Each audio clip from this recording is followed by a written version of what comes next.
ज़्यादा साइंस पढ़ने से इंसान कुफ्र की तरफ चला जाता है, क्या ये तासुर दुरुस्त है? कुछ हद तक ये तासुर दुरुस्त भी है। बहुत ज़्यादा लोग जो साइंस पढ़ते हैं वही इल्हाद का शिकार होते हैं। ऐसा नहीं है कि सिर्फ साइंस पढ़ने वाले एथियस्ट बनते हैं, यहाँ तक कि अगर आप मजहब भी पढ़ते हैं तो आप एथियस्ट हो सकते हैं। क्या साइंस और मजहब में कोई बाहमी ताल्लुक मौजूद है? आम आदमी का यही इंप्रेशन है कि मजहब और साइंस जो है वो बाहमी मुतज़ाद हैं। मजहब और साइंस इनको कंपेयर करना ये दुरुस्त बात है? तो कंपैरिजन सिर्फ वहाँ पे आ सकता है जहाँ पे दोनों एक ही चीज़ के ऊपर बात कर रहे हो। कोई चीज़ साइंस में आ जाए तो कुरान से साबित हो रही होती है, कोई कुरान में आ जाए तो वो साइंस से साबित हो रही होती है। तो ये रवैया क्या दुरुस्त है और इल्मी है? एक मुसलमान को क्या करना चाहिए? कुछ चीज़ें आप ज़बरदस्ती साबित करने की कोशिश करते हैं ना, तो ये जो ज़बरदस्ती है इसको नहीं करना।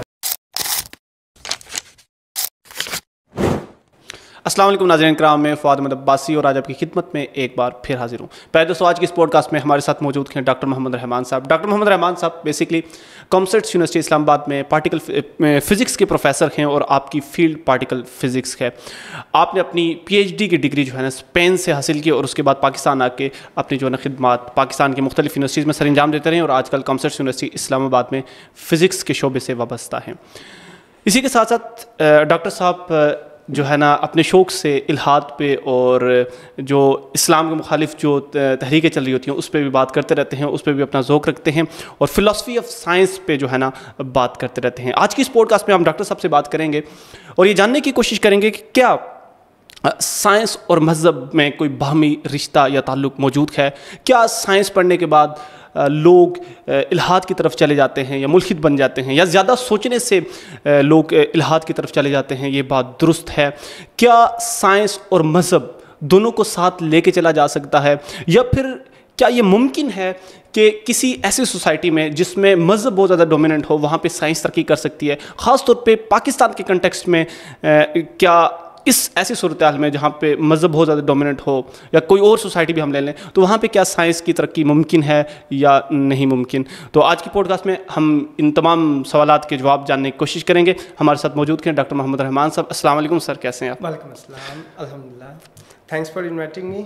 Thank you so much sir. बहुत अरसे बाद मैं तकरीबन सर से मेरा रब्ता जो है ना 2021 से है और ये हमारी पहली मुलाकात है। इससे पहले हमारी मुलाकात नहीं हो सकी। आपके हम बहुत बड़े फ़ैन हैं। वो चंद एक लोग जिनसे इंसान को दिली तौर पे मोहब्बत होती है और इंसान चाह रहा होता है कि इनको अपना उस्ताद बताने में फ़ख्र करे, तो you are one of them for मी।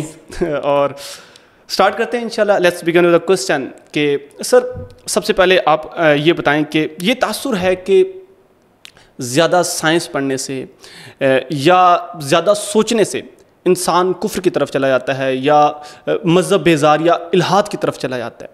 क्या ये तासुर दुरुस्त है? आप क्या कहना चाहेंगे इस बारे में?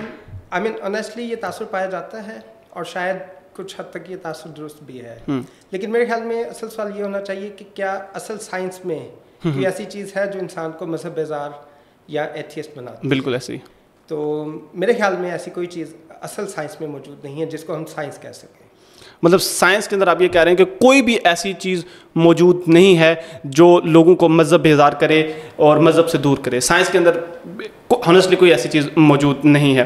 सर फिर आपके मुताबिक अगर ऐसी कोई भी चीज़ साइंस में मौजूद नहीं है जो मज़हब बेजारी की तरफ ले जाती है, तो ज़्यादातर जो लोग हैं वो साइंस पढ़ने के बाद, आपने देखा होगा कि साइंस पढ़ने के बाद तो मुल्हिद या मज़हब बेजार हो जाते हैं।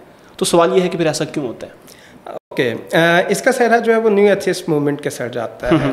ख़ास तौर पर ये जो रिचर्ड डॉकिंस और न्यू एथियस्ट के सारे मुबल्लिगीन हैं, उन्होंने साइंस को अपने इल्हादी नज़रियात को फैलाने के लिए इस्तेमाल किया है और मज़हब को उन्होंने मज़हब पर यकीन को जहालत के मुतबादिल करार दे दिया है। तो नॉर्मली वो इस साइकी का इस्तेमाल करते हैं।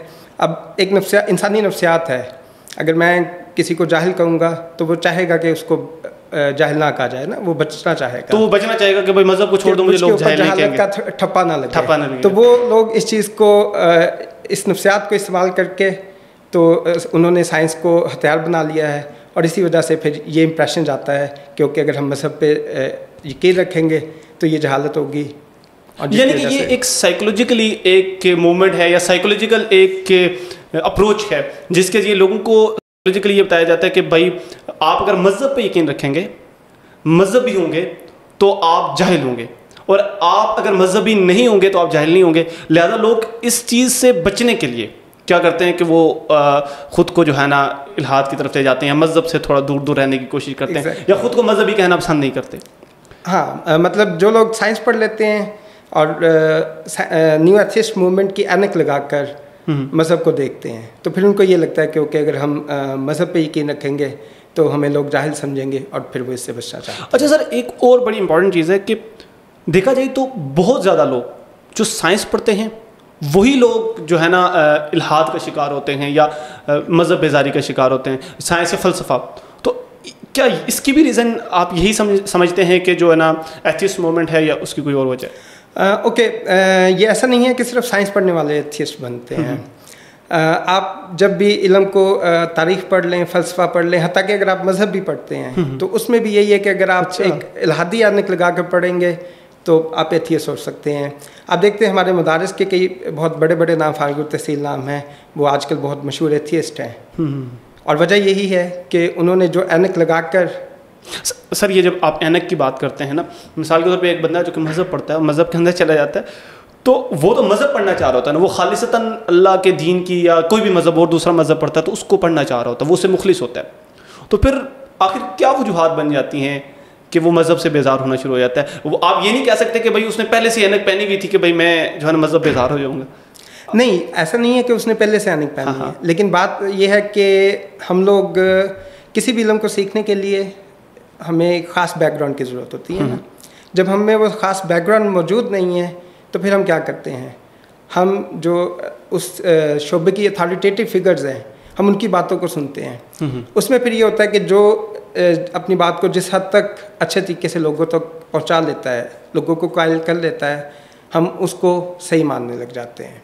हमारा अपना बैकग्राउंड नहीं है, हम ये नहीं जान सकते क्योंकि ये फ़लाँ साइंसदान साइंस के नाम पे अगर ये चीज़ कह रहा है तो ये ठीक है या नहीं। हम सिर्फ ये देखेंगे कि ये कितना बड़ा नाम है। ये स्टीफन हॉकिंग ने कह दिया है तो ये ठीक ही होगा, स्टीफन हॉकिंग कहता है कि गॉड डजंट एग्जिस्ट ने कह दिया है तो ये ठीक ही होगा। लेकिन अगर आप में खुद इतनी काबिलियत है कि आप उन चीज़ों को जज कर सकें, फिर आप फैसला कर सकते हैं कि ये चीज़ ठीक है या नहीं।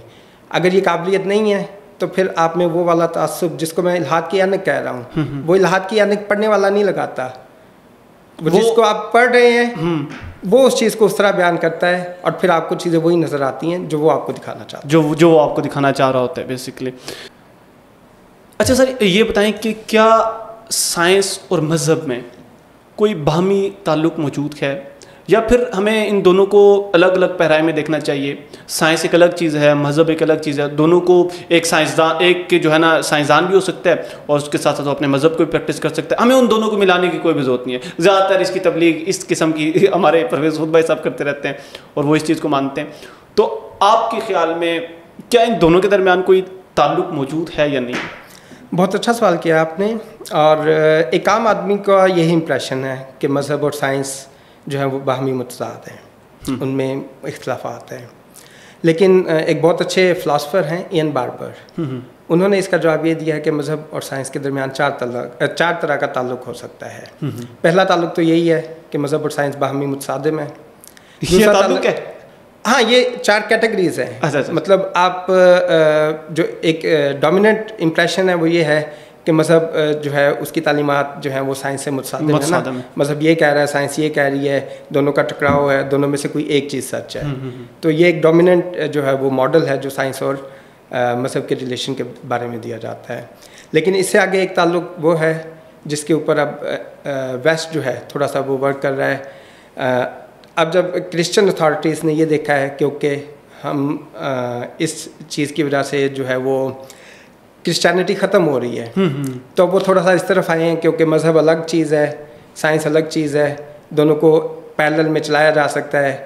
एक साइंस अपनी डोमेन में काम करती है, मज़हब को बचाने के लिए काम कर नहीं, हम ये नहीं कहेंगे मज़हब को बचाने के लिए, ये एक ताल्लुक़ है ना। अच्छा। कि एक पर्सन जो है वो एक वक्त एक साइंटिस्ट भी हो सकता है और एक मजहबी बंदा भी हो सकता है। साइंस जो है वो मज़हब में दखल अंदाजी नहीं करती, मज़हब जो है वो साइंस में दखल अंदाजी नहीं करता।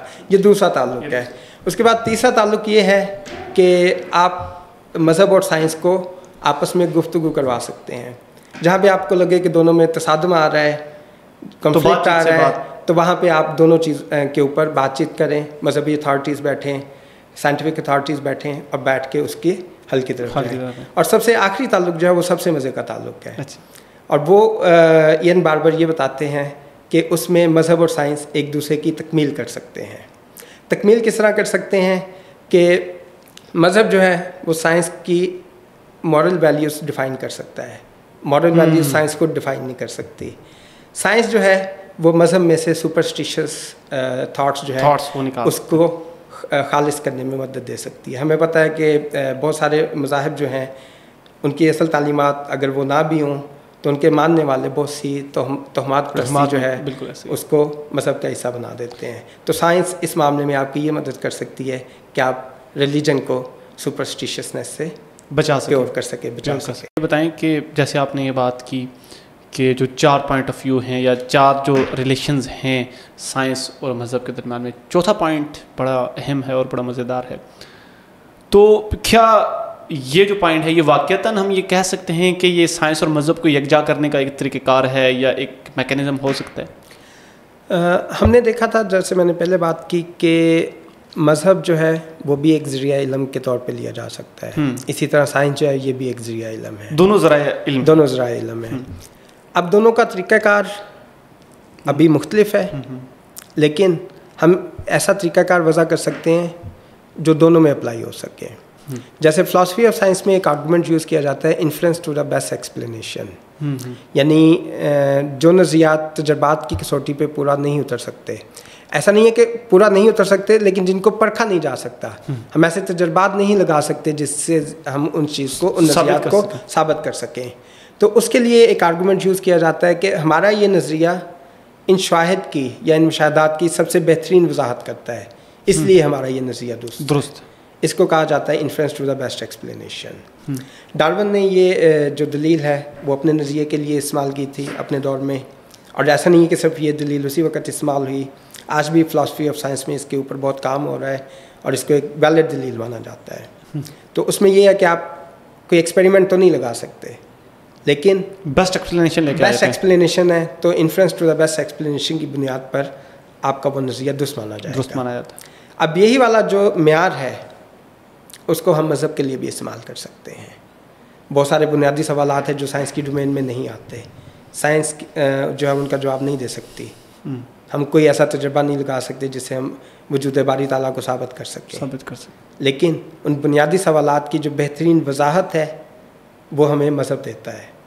तो जब आप इस inference to the best explanation को एक वैलिड तरीक़ाकार मान लेते हैं तो ये वो जगह है जहाँ पे फिर मज़हब भी और साइंस दोनों यकजा हो जाते हैं। यानी कि आप ये कहना चाह रहे हैं चूँकि साइंस वजूद बारी ताला को एम्पिरिकली टेस्ट नहीं कर सकती, तो हम यहाँ पे ये मान लें कि influence to the best explanation वाला जो रूल है या जो लॉजिक है उसको हम इम्प्लीमेंट करें, तो चूँकि मज़हब हमें बेहतरीन एक्सप्लेनेशन दे रहा है इस बात की, वो जो सवालात हैं, आगाज़ के सवालात, हम कहाँ से, हम क्यों, कैसे, कौन, ये वाले जो सवालात हैं उनका जवाब हमें मज़हब दे रहा है, तो फिर ठीक है भाई, मज़हब को हम अगर सोर्स ऑफ नॉलेज मानते तो उधर से ले लें और इधर से साइंस का पार्ट अपनी तरफ से ले लें। आप ये कहना चाह रहे हैं, मैं अगर ठीक हूँ तो? लेकिन मैं ये कह रहा हूँ कि ये वो तरीक़ाकार है जिसके ऊपर साइंस और मज़हब दोनों मुत्तफ़िक, यानी कि साइंस इस दलील को वैलिड दलील मानती है, ठीक है, और इसको आप मज़हब जो है वो भी इस दलील को वैलिड मानता है।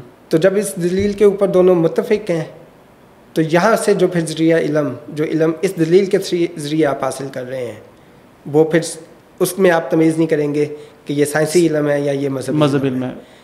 मैं मानता हूँ कि आपके पास जो साइंस है उसका जो सबसे बेहतरीन पैमाना है वो एम्पिरिकल लॉज है, एम्पिरिसिज्म है। जिस चीज़ को आप तजर्बात में साबित कर सकें उसमें आपको शक की गुंजाइश बहुत कम होती है, मे भी होती हो लेकिन बहुत कम होती है। तो ये जो दलील है inference to the best explanation, ये उस लेवल तक नहीं पहुँचती।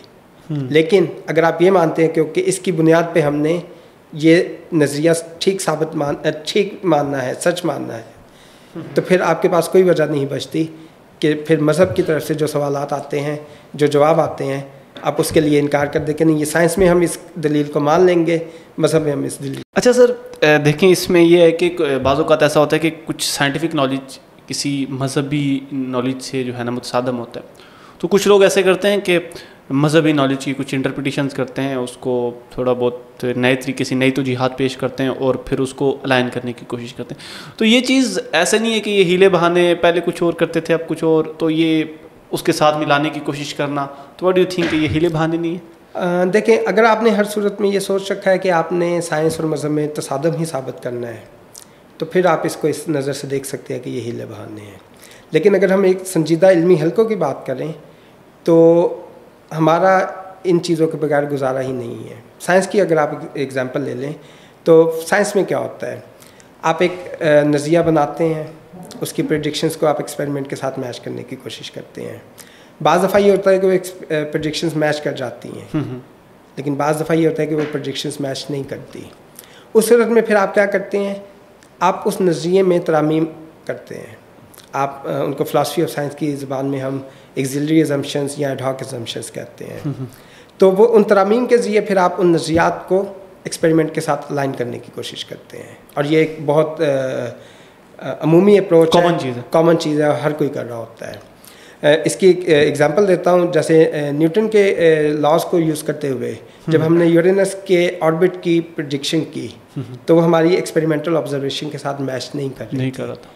तो क्या किया हमने, क्या हमने न्यूटन के लॉज को गलत मान लिया या ये कह दिया कि इनको रद्दी में फेंक देना चाहिए?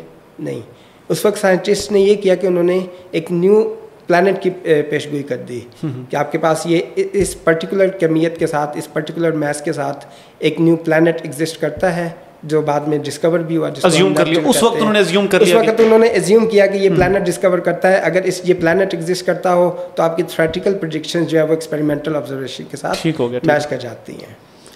तो क्या अब हम ये कहेंगे कि उन्होंने हीले बहानों से काम लिया? नहीं।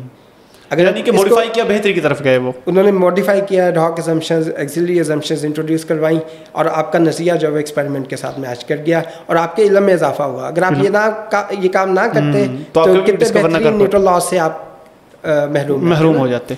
तो ये वाली चीज़ जो है ये मज़हब में की जाती है। मज़हब में इसके लिए हम लफ्ज़ यूज़ करते हैं तत्बीक का। जब आपके पास, और ये सिर्फ ऐसा नहीं है कि आपने मज़हब और साइंस को ही अलाइन करने के लिए ये काम करते हैं, मज़हब की इंटरनल जो स्ट्रक्चर है, अंदरूनी तालीमात हैं, उसके साथ भी आप ये करते हैं कि कहीं पे बज़ाहिर दो चीज़ें मुतज़ाद नज़र आ रही होती हैं, तो फिर आप उनको अलाइन करने की कोशिश करते हैं और उसमें मुख्तलिफ़ तरामीम करते हैं, एजम्पशंस इंट्रोड्यूस करवाते हैं, और ये चीज़ आप साइंसी इल्म के साथ कर सकते हैं। जहाँ पे आपको बज़ाहिर तसादम नज़र आ रहा है, वहाँ आप अपनी जो इंफॉर्मेशन है उसमें वसअत नज़री ला के उसको एक बेहतरीन तरीके से देख सकते हैं। एक बहुत सिंपल सी एग्जांपल है, कुरान पाक की एक आयत के बारे में। इनफैक्ट अक्सर एथियस्ट जो है ये एतराज़ भी उठाते हैं कि एक आयत है जिसका तर्जमा करते हुए कुछ लोगों ने ये गलती कर दी कि उसका तर्जमा इस तरह कर दिया कि माँ के पेट में क्या है, कौन सा सेक्स होगा कोई नहीं जानता ना। और अब वो कहते हैं कि अल्ट्रासाउंड की डिस्कवरी के बाद हमें पता चल जाता है कि माँ के पेट में क्या है।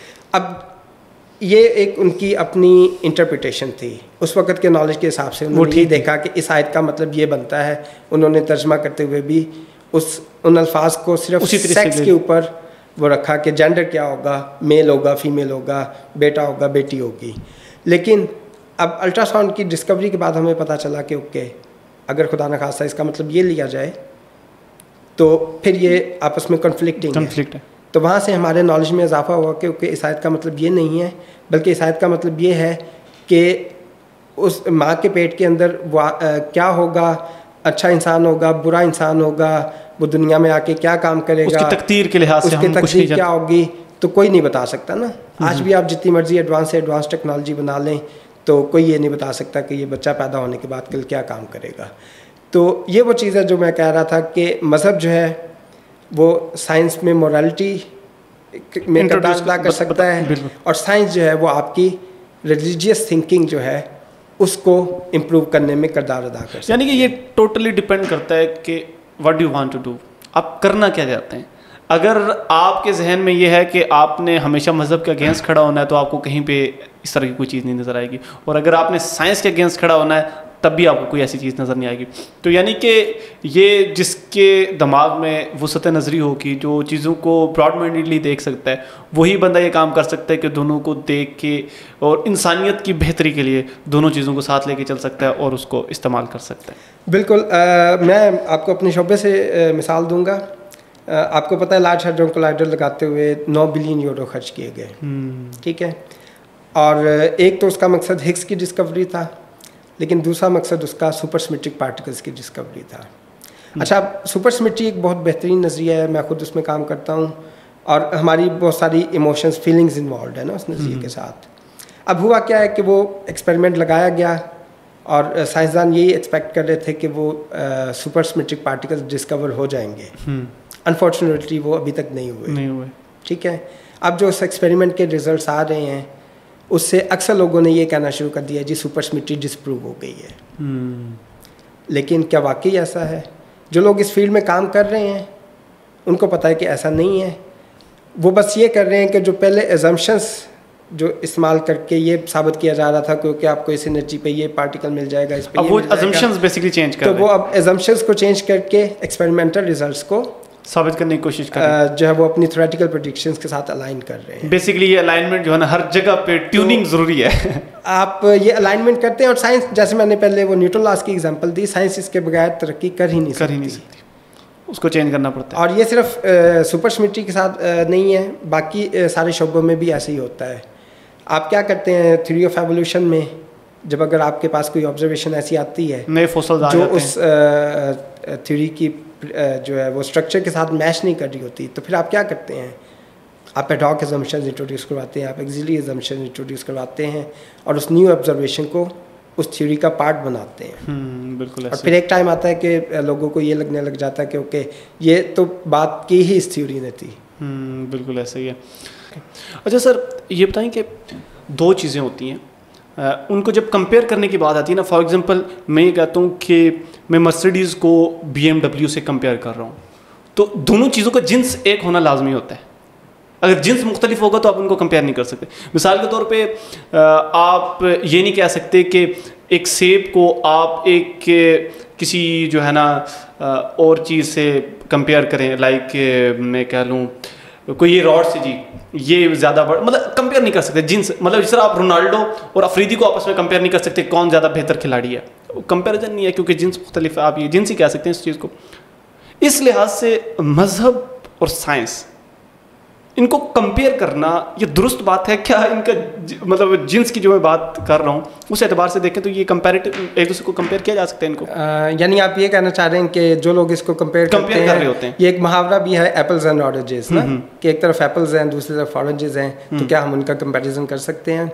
तो इसके कंपेरिजन में थोड़ा सा ये है कि अगर हम ज़राए इल्म के ऊपर बात करें, ठीक है, मज़हब एक बहुत वास्ट फील्ड है, लेकिन हमें ये भी पता है कि वो हमें कुछ तालीमात देता है, ठीक है। तो इसका कंपैरिजन जो है वो उसके एक ज़रिया इल्म के हिसाब से हो सकता है।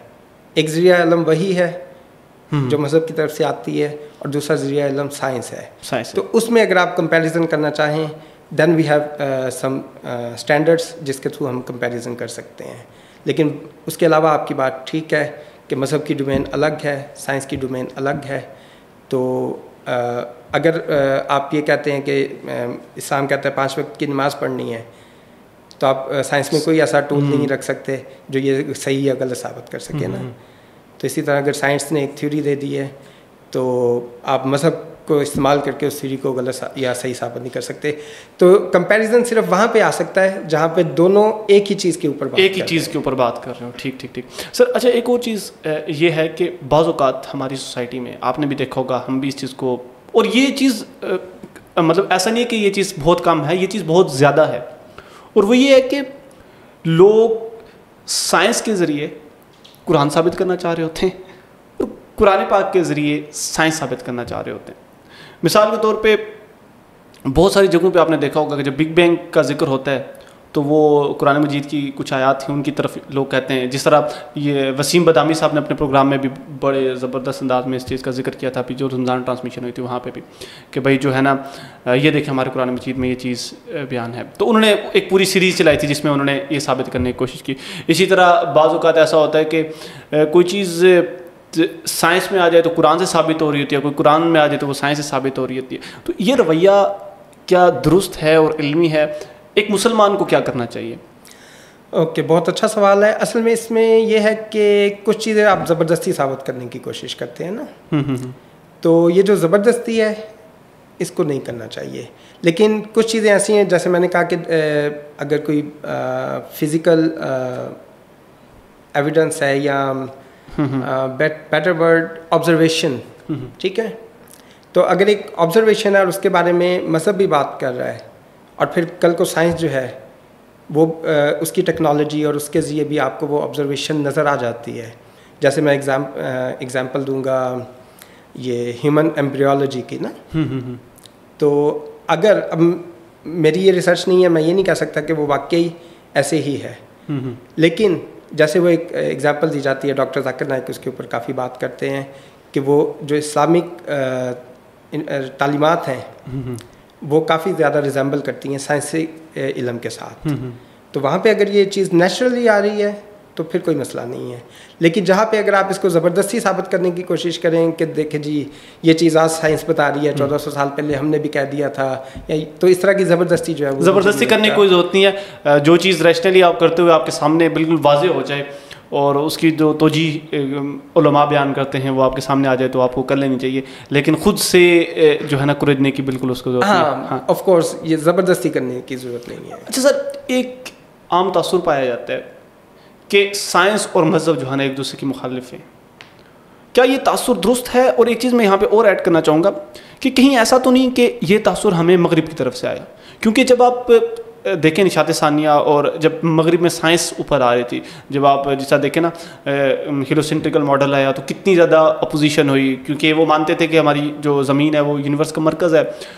जब हेलोसेंट्रिकल मॉडल आया तो उन्हें लगा कि वो ये बता रहा था कि भाई ऐसा कुछ भी नहीं है। जैसा गैलीलियो की ऑब्जर्वेशन आई कि उसने जुपिटर के मून्स देखे, उसने कहा भाई हमारे गिर्द कायनात नहीं घूम रही बल्कि जुपिटर के गिर्द भी तो उसके चांद घूम रहे हैं। तो ये चीज़ भी उनके अकीदे के खिलाफ थी। तो ये एक जो है ना हिस्टोरिकल पैटर्न है शायद, जिसकी वजह से वहाँ पे एक हमें नज़र आया है कि तजाद आ रहा है शुरू में। तो कहीं ये चीज़ उधर से मुस्तार ली हुई या उधर से इधर आती हुई आपको नज़र नहीं आती? I will agree. I mean इसमें कोई शक नहीं है। असल में हमारे जो मजहबी लिटरेचर है अगर उसके ऊपर भी हम गौर करें तो उसमें बहुत सारा हिस्सा, बहुत सारा से मुराद कुछ हिस्सा, सॉरी मैंने बहुत सारा वर्ड यूज़ कर लिया, वो इसराइलियात पे मुश्तमिल है। ये ख़ास टर्म यूज़ की जाती है और उसमें वही वाली सारी चीज़ें इस्लाम में भी एंटर हो गई जो कि उनकी तरफ से आई थी।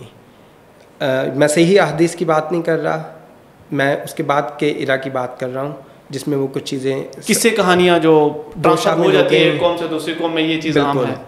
तो उस वक्त चूँकि इस तरह का कोई कॉन्फ्लिक्ट नहीं था और कुछ नहीं था, तो लोगों ने इसके ऊपर कोई ज़्यादा रिसर्च करने की ज़रूरत महसूस नहीं की कि हम देख लें कि ये दुरुस्त है या नहीं है। और इसी तरह वो हमारे कल्चर का हिस्सा बन गई। अगर आज के दौर की भी बात करें, आपने जैसे बहुत अच्छी एग्जांपल दी, तो इस्लाम में ऐसा कोई कुरान पाक की आयत नहीं है जो कहती है कि ज़मीन हरकत नहीं करती, लेकिन ज़मीन की हरकत के ख़िलाफ़ आज हमारे मुल्क में भी ये चीज़ पाई जाती है। तो ये इस तरह की चीज़ें जो है वो हमने उधर से ही मुस्तार ली हैं। थ्योरी ऑफ एवोल्यूशन की बात कर लें, थ्योरी ऑफ एवोल्यूशन जो है वो क्रिश्चियनिटी के साथ, वेस्ट के साथ, उस मज़हब के साथ डायरेक्टली कॉन्फ्लिक्ट में है। उनके मज़हब की नॉट एक्चुअल तालीमात, लेकिन उनकी जो इंटरप्रिटेशंस हैं उसके मुताबिक कायनात की एज जो है वो 7-8 हज़ार साल से ज़्यादा नहीं हो सकती। 7-8 हज़ार साल में ना डायनासोर्स एग्जिस्ट कर सकते हैं ना कुछ भी। अब ये इस तरह की चीज़ें जो हैं वो डायरेक्टली इन कॉन्फ्लिक्ट है साइंस के। अब हमारे मज़हब में ऐसा कुछ नहीं है। हमारा मज़हब नहीं बताता कि कायनात की एज क्या है क्या नहीं, लेकिन कुछ लोग जो है वो उन्हीं चीज़ों पे यकीन रखने की वजह से उसको डायरेक्टली यही समझते हैं कि हमारे मज़हब के साथ भी ये चीज़ें डायरेक्ट कॉन्फ्लिक्ट में हैं। यानी कि आप ये कहना चाह रहे हैं कि बेसिकली जो क्रिश्चियनिटी के अंदर जो कुछ मिथ्स हैं वो बेसिकली हमने उधर से ली हुई हैं और फिर हम उनको अपनी ही समझते हैं कि ये भी हमारा ही मज़हब है, जो इंटरप्रिटेशन है हमारी तरफ से, और फिर उन पे हम यकीन रखते हैं। और जाहिर सी बात है वो कन्फ्लिक्ट तो उनकी है ही है साइंस के साथ, तो फिर हम उसको जो है ना अपने मज़हब के मुखालिफ समझते हैं। दिस इज़ वाई के लोग मज़हब और साइंस को एक दूसरे के मुखालिफ समझते हैं। कुछ चीज़ों में ऐसा है, लेकिन इसमें उलमा इकराम ये ऐसा नहीं समझते। इस चीज़ को डिस्टिंग्विश करना बहुत इम्पॉर्टेंट है। ये एक आम पब्लिक का इम्प्रेशन है। अगर आप सही जो दीन इस्लाम को सही समझने वाले हैं वो लोग इस चीज़ के बारे में मुहतात हैं, लेकिन एक आम पब्लिक में ये इम्प्रेशन चला जाता है और उसकी वजह से फिर ये चीज़ें आती हैं। अच्छा सर, ये बताएं कि एक खालिस जो मजहबी जो एक सोसाइटी होती है जिसमें लोग मज़हब पे बहुत ज़्यादा यकीन रखते हैं और फिर उनके लिए सबसे ज़्यादा अहम मज़हब ही होता है, उसके अलावा कोई भी दूसरी चीज़ नहीं होती, तो ऐसी सोसाइटी में समटाइम्स बात करना मतलब मैं ये नहीं कह रहा कि कुछ वजूहात की वजह से एक ऐसी सिचुएशन पैदा हो जाती है कि लोग जो है ना बड़े तंग नज़र हो जाते हैं। वो कहते हैं कि जो मुझे एक मरतबा पता चल गया वही हरफ आखिर है, कोई दूसरी बात सुनने के लिए तैयार नहीं होते। तो क्या ऐसी सोसाइटी में, ऐसे माशरे में तरक्की करना साइंटिफिकली मुमकिन है कि नहीं है? मैं आपको एक एग्जांपल देता हूँ। एग्जांपल ये है कि अहमद ज़ाहर बरेलवी रहमतुल्लाह अलैह ने उन्होंने किताब लिखी साइंस के मुखालिफ। उनके भी रिसेंटली उनके पोते हैं मेरे ख्याल से, वो यूट्यूब पे एक्टिव हैं और वो कल परसों में उनकी वीडियो देख रहा था, अनसुनी बातें उनका फेसबुक पे पेज है।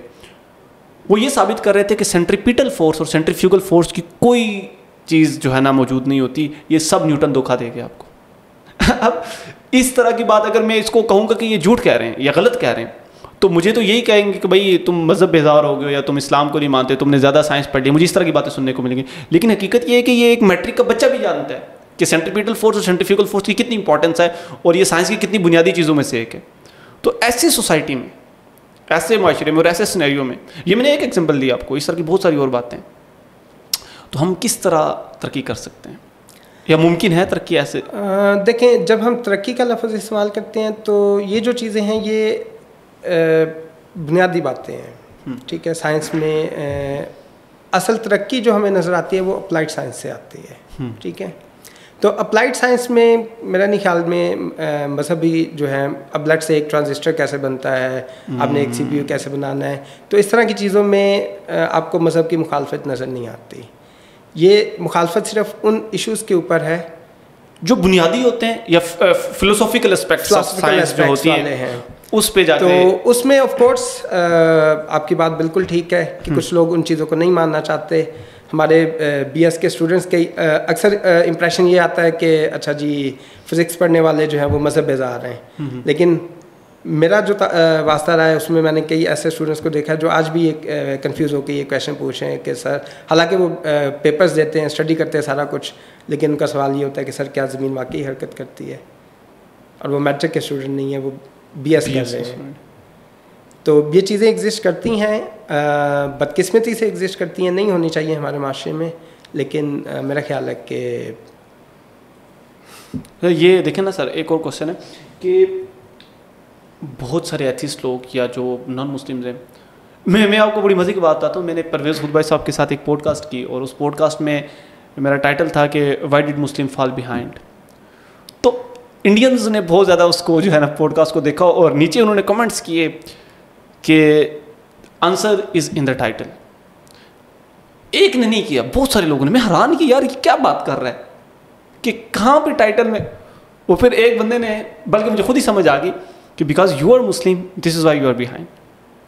मतलब वो ये कहना चाह रहे कि आपने ये बता रहे कि मुस्लिम क्यों पीछे हैं, तो बात ये है कि आप मुस्लिम हैं इसी वजह से पीछे हैं, वो ये कहना चाह रहे थे। वो फिर ऐसे लोग ये कहते हैं कि आप मज़हब को छोड़ेंगे, जिस तरह की क्रिश्चियनिटी में मज़हब को ना छोड़ना, चले जी नामी कलामी अपने आप पे उसको रख लें कि मैं मुसलमान हूँ, लेकिन इतना ज़्यादा उसके अंदर जाने की होती है मोटा मोटा, जिस तरह आजकल क्रिश्चियन है इसी तरह मुसलमान हो जाए तरक्की करेंगे। तो क्या ये बात दुरुस्त है? हमें मज़हब को छोड़ना पड़ेगा साइंस में तरक्की करने के लिए? देखें, हमारे पीछे होने की वजह मुझे पता है कि अक्सर लोग इसको इस तरह इंटरप्रेट करते हैं, लेकिन आप ये देखें, स्पेशली अगर हम पाकिस्तान की बात करें तो हम लोगों ने 150-200 साल जो है वो एक ग़ुलाम के तौर पे गुजारे हैं। हम अभी तक उन इफ़ेक्ट से ही बाहर नहीं निकल सके, तो हम तरक्की क्या करेंगे? मतलब इसकी वजूहात साइंटिफिक नहीं है, पॉलिटिकल है। पॉलिटिकल एक अगर हम तरक्की की बात करें, आप एक रिलीजियस पर्सन के साथ ये बात करेंगे, वो इसकी वजह बताएगा कि आप मज़हब से दूर हैं, इसलिए तरक्की नहीं कर रहे। इसलिए तरक्की नहीं कर रहे, बिल्कुल। एक आप मजहब बेजार से बात करेंगे, वो कहेगा नहीं जी आप मजहब पे अमल कर रहे हैं, हाँ, इसलिए तरक्की नहीं कर रहे। लेकिन मेरी नज़र में ये चीज़ें इररेलेवेंट हैं। इसकी जो वजूहात हैं वो पॉलिटिकल हैं। पॉलिटिकल और आपकी प्लानिंग पे कि आप मुल्क कैसे चला रहे हैं, आप लोगों को ट्रेन कैसे कर रहे हैं। और बेसिकली जैसे आपने पीछे अभी थोड़ी देर पहले बात की कि तरक्की का जो इन्हिसार होता है वो अप्लाइड साइंसेज पे होता है। आप प्रोडक्ट्स कितनी बना रहे हैं, जाहिर सी बात है आप साइंटिफिकली चीज़ों को समझेंगे, आप चीज़ें बनाएंगे, डिवाइसेस बनाएंगे, उनको बेचेंगे, फ़ायदा होगा। फिर आप नई नई टेक्नोलॉजी डेवलप करेंगे, उसको बेचेंगे, फ़ायदा होगा। यानी कि जो आपके बुनियादी क्वेश्चंस होते हैं फिजिक्स और साइंस के अंदर, जो कि जिनमें इख्तलाफ कहीं बाज़ औक़ात आ भी जाता है साइंस और मज़हब में बज़ाहिर या हकीकतन, तो वो मैटर नहीं करता। वो बुनियादी बहसें हैं, वो कमरों के अंदर ही रहती हैं, वो सोसाइटी को इफेक्ट नहीं कर रही होती। असल जो इफेक्ट कर रही होती है वो बेसिकली आपकी वो अप्लाइड फील्ड में आप कितना काम कर रहे हैं, कितना नहीं कर रहे, वो काम कर रही होती है। नहीं, मेरा ख्याल है थोड़ा सा शायद मैं अल्फाज का चुनाव ठीक नहीं कर सका, या आपको समझने में गलती हुई है। देखें, अप्लाइड साइंस भी तभी तरक्की कर सकती है जब उसके पीछे एक पूरा थ्योरेटिकल स्ट्रक्चर मौजूद है। 1897 में इलेक्ट्रॉन डिस्कवर हुआ, उस वक्त किसी को नहीं पता था कि इसकी वजह से क्या तरक्की होगी। वो सिर्फ एक प्योर ह्यूमन क्यूरियोसिटी थी। बिल्कुल ठीक है। तो उसके बाद जो क्वांटम मैकेनिक्स डेवलप की गई, किसी को नहीं पता था कि इसने आगे जाके कौन सी जो है वो इनोवेशंस में अपना किरदार अदा करना है। तो इसको ये तो नहीं हम कह सकते कि अप्लाइड साइंस जो है वो थ्योरेटिकल साइंस या इन मुबाहिस के बगैर चल सकती है।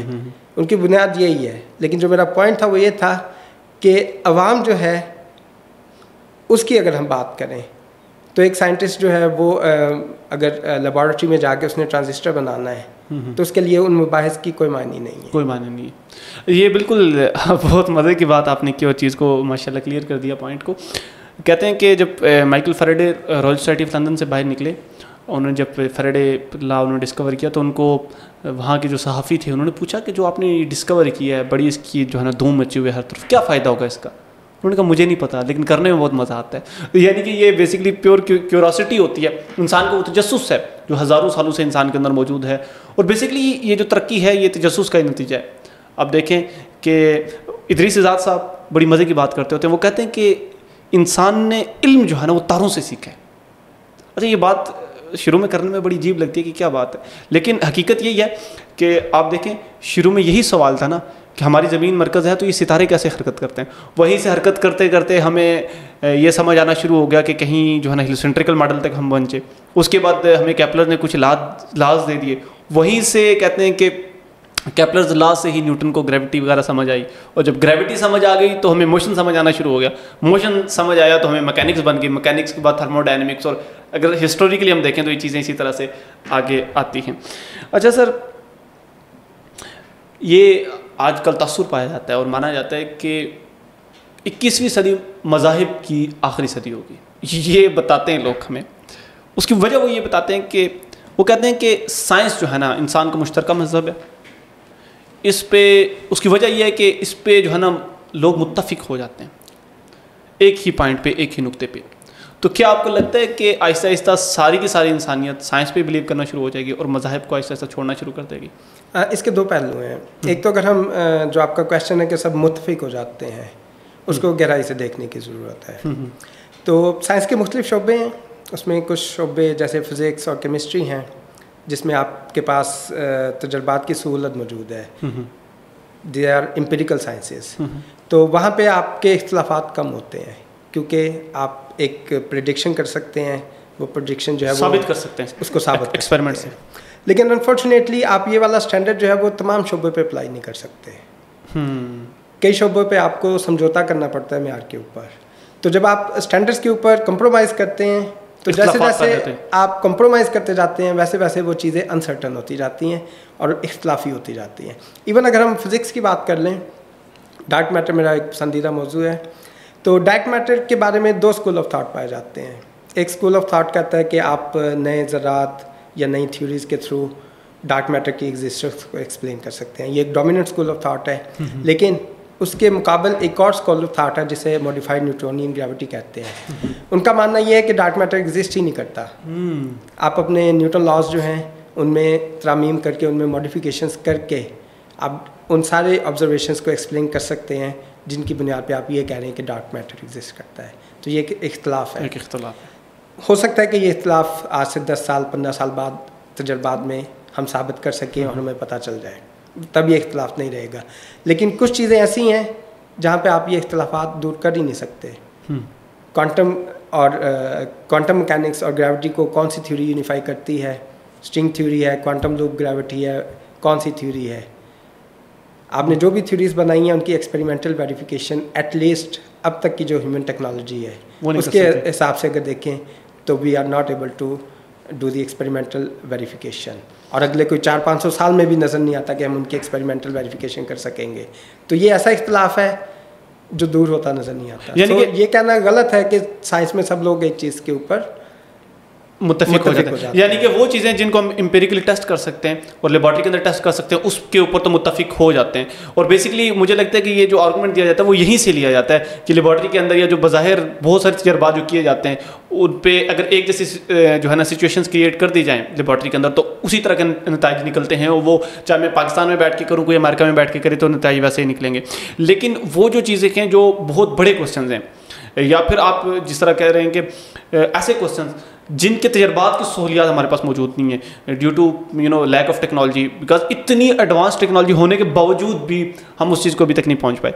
जिस तरह हम क्या ग्रेविटेशनल वेव्स को डिटेक्ट करने के लिए और स्ट्रांग वो बनाना चाह रहे हैं, तो यानी कि बहुत सारी और भी ऐसी चीज़ें हैं जिनको डिटेक्ट करने, बहुत सारे पार्टिकल्स हैं जो प्रिडिक्टेड हैं, प्रिडिक्शन है उनकी जो है ना थ्योरीज के लिए, लेकिन वो साबित नहीं हो सके अभी तक प्रैक्टिकली।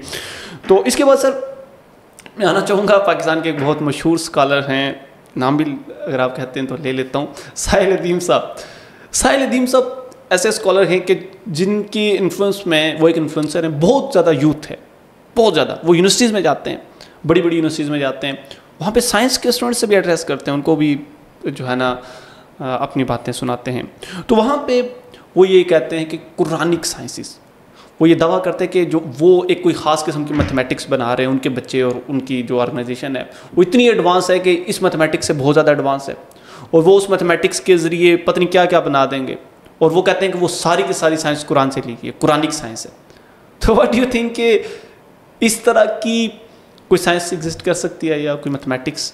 ऑनेस्टली मैंने ना उनको सुना है मतलब इस बारे में, और मुझे नहीं पता कि वो किस तरह के मैथमेटिक्स की बात कर रहे हैं, सो मैं उसके ऊपर तो कोई राय नहीं दे सकता। लेकिन एक चीज़ ज़रूर मेंशन करूँगा कि कुरान पाक जो है वो एक जीता जागता मौज़ा है।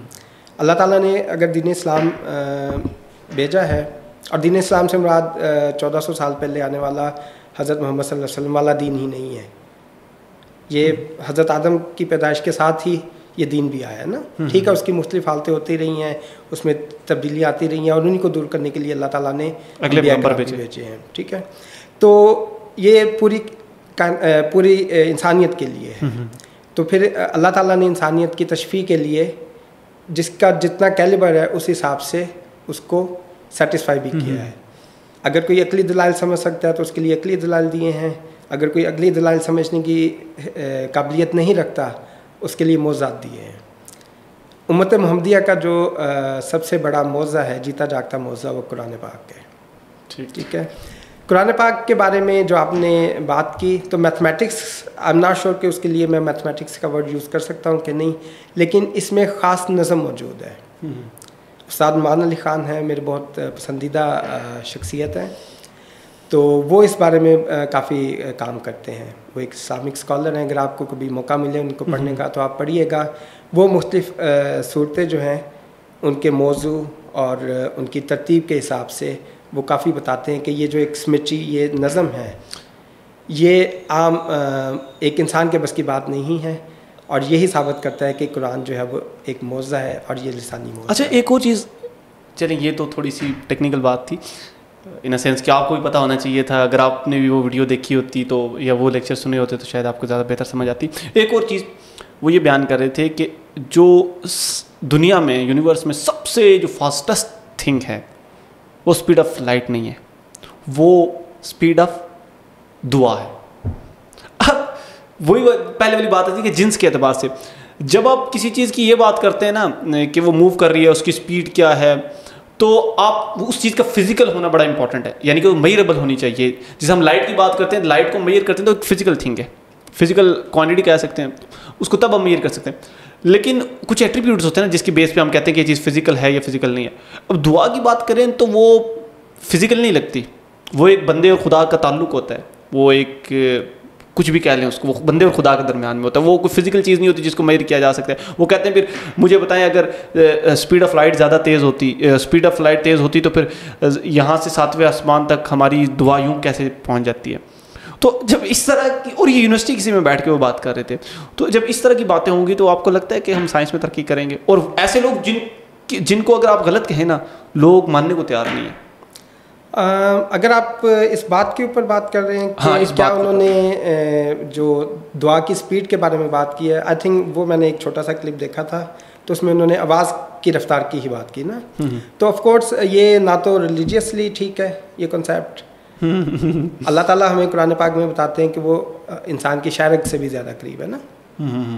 तो अगर इसको इस सेंस में देखें तो जो खुदा आपकी शायरग से भी ज़्यादा करीब है, उस वक्त ही लगने चाहिए पहुँचाने के लिए आपको कितना टाइम लगेगा। बिल्कुल ऐसे। ठीक है, तो ये रिलीजियसली मेरे नहीं ख्याल में कि ये वाला ये बात है रिलीजियसली भी ठीक है। तो ऑफ कोर्स साइंटिफिकली जो है वो तो आपने खुद ही एक्सप्लेन कर दिया है, तो इसके बारे में मुझे बात करने की ज़रूरत ही नहीं है। बहुत शुक्रिया सर, आज आप हमारे पास आए, बहुत अच्छा लगा आपसे गुफ्तगू करके, और ये मेरी बड़ी ख्वाहिश थी कि आपके साथ बैठूं, आपसे गुफ्तगू करूं, और ये मेरे लिए ऑनर की बात है कि आप हमारे पास आए, हमारे स्टूडियो में आए और आपसे हमने गुफ्तगू की।